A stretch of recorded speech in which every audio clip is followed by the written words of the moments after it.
Lower tank బండ్లోని భారత సేవాశ్రమ సంఘం ఆధ్వర్యంలో జరిగిన కార్యక్రమం కేంద్ర మంత్రి కిషన్ రెడ్డి పాల్గొన్నారు. ఈ సందర్భంగా క్రిస్టియన్ సోదరీమణులందరికీ క్రిస్మస్ శుభాకాంక్షలు తెలిపారు.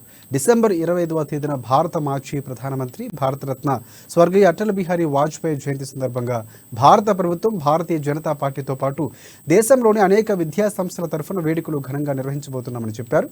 అటల్ బిహారీ వాజ్పేయి స్ఫూర్తి బాటలో నీతివంతమైన, అవినీతి రహిత, సమర్థవంతమైన, ఆదర్శవంతమైన పాలనను నరేంద్ర మోదీ ప్రభుత్వం అందిస్తుందని చెప్పారు కిషన్ రెడ్డి.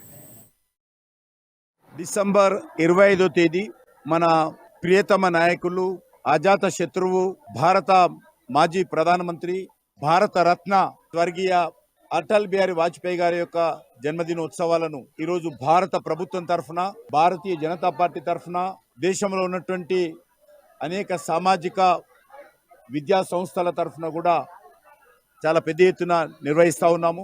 అటల్ బిహారీ వాజ్పేయి గారి నేతృత్వంలో ఉన్నటువంటి భారతీయ జనతా పార్టీ ప్రభుత్వం కానీ, నేడు నరేంద్ర మోడీ గారి నేతృత్వంలో ఉన్నటువంటి కేంద్ర ప్రభుత్వం కానీ ఒక నీతివంతమైనటువంటి పరిపాలన, ఒక అవినీతి రహితమైనటువంటి పరిపాలన, ఒక సమర్థవంతమైనటువంటి పరిపాలన, ఒక ఆదర్శవంతమైనటువంటి పరిపాలన ఈరోజు అటల్ బిహారీ వాజ్పేయి గారు ఇచ్చినటువంటి విషయం మనకందరూ తెలుసు.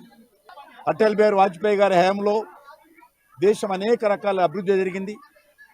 పేద ప్రజలకు సంబంధించినటువంటి వాల్మీకి అంబేద్కర్ ఆవాస్ యోజన కానీ, కుగ్రామాలకు ప్రధానమంత్రి సడక్ యోజన కానీ, లేక భారతదేశాన్ని అణుశక్తి దేశంగా తీసుకొచ్చేటువంటి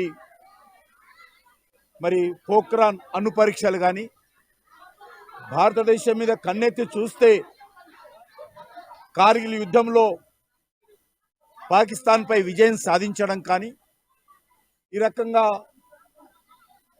మరొక నీతివంతమైనటువంటి, సమర్థవంతమైనటువంటి ఒక మంచి పరిపాలన అటల్ బిహారీ వాజ్పేయి గారు అందించారు.